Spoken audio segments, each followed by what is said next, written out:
အားလုံးပဲမင်္ဂလာပါရှင်ဒီကနေ့မလှဦးကလက်ဆောင်ရထားတဲ့ဒန်းလွန်ဒီကိုချင်းချက်ပြမှာပဲဖြစ်ပါတယ်။ပါဝင်ပစ္စည်းတွေကတော့စိမ်းစားငပီးအာလူခရမ်းကျင်တီကြက်ဥနဲ့ဒန်းလွန်ဒီလိုပဲဖြစ်ပါတယ်။ပထမဦးဆုံးအနေနဲ့ကြက်ဥကိုပြုတ်ထားလိုက်ပါမယ်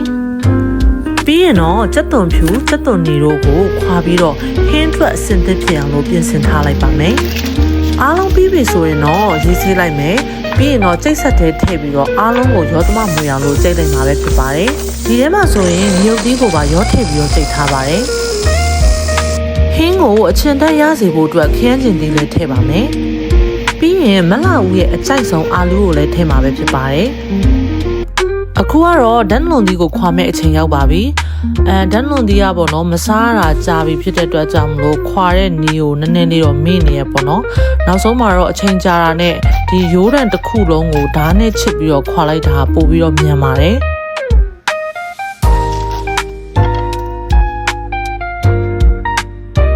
ဒန်းလွန်သီးအားလုံးကိုအကုန်ခွာပြီးသွားပြီဆိုရင်တော့ရေးဆေးပြီးတော့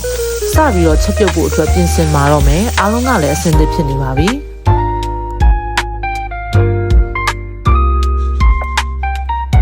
မလှဦးတို့စားချက်တဲ့အခါမှာအိုးကိုအပူပေးပြီးတော့အရင်ဆုံးဒန်းလွန်သီးကိုစားထည့်ပါမယ်။ပြီးရင်တော့တစ်ခုချင်းကြိတ်ထားတဲ့ကြက်သွန်ဖြူကြက်သွန်နီငရုတ်သီးတို့ကိုရောပြီးတော့ထည့်ပါမယ်။ခရမ်းကျင်သီးကိုလည်းထည့်ပါမယ်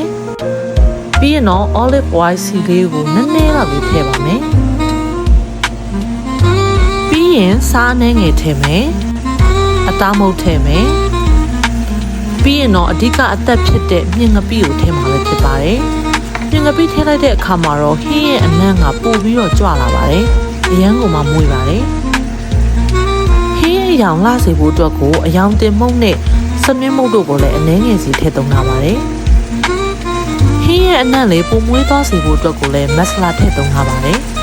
။လိုအပ်တာတွေအားလုံးကိုထည့်ပြီးပြီဆိုရင်တော့ဟင်းအိုးကိုတမအောင်မွေမယ်။ပြီးရင်တော့ရေထည့်လိုက်ပါတော့မယ်။တကယ်ဆိုရင်မလှဦးကနေပြီးတော့ဒီဒန်းလွန်သီးဟင်းကိုပေါ့နော်ငချောင်းနဲ့ချက်စားမယ်ဆိုပြီးတော့စိတ်ကူးထားပေမဲ့အိမ်မှာငချောင်းမရှိနေတာဖြစ်တဲ့အတွက်ကြောင့်မလို့အာလူလေးထည့်ပြီးတော့ချင်းဟင်းလေးချက်မယ်လို့စိတ်ကူးလိုက်တာပါအာလူထည့်ပြီးပြီဆိုရင်တော့မလှဦးတို့ဒီဟင်းရီမှာပေါ့နော်အချင်တက်လေးပိုကဲနေအောင်လို့ကိုမကြီးသည့်အနှစ်ကိုအရေးဖြော်ပြီးတော့ထည့်လိုက်ပါတယ်ပြီးတော့အပေါ်ငံအတွက်ကိုလည်းငမ်းမြားရည်နည်းငယ်ထည့်လိုက်ပါတယ်ဟင်းကအားလုံးချက်ခန့်လေးဖြစ်သွားပြီဆိုရင်တော့ခုနကပြုတ်ထားတဲ့ဒီကြက်ဥကိုပေါ့နော်ရောပြီးတော့ထည့်လိုက်ပါတယ်ပြီးတော့နန်းနန်းမင်းလေးလည်းအုပ်ထားပါတယ်အခုဆိုရင်တော့အနံ့ကောအရသာကောပြည့်ပြည့်စုံနဲ့ဒီဒန်းလွန်သီးချင်းဟင်းလေးကတော့ရရှိပဲဖြစ်ပါတယ်မလှဦးရဲ့ဒီနေ့ဟင်းချက် vlog လေးကိုကြည့်ရှုပေးရတဲ့အတွက်လည်းကျေးဇူးထူးပဲတင်ရှိပါတယ်ရှင်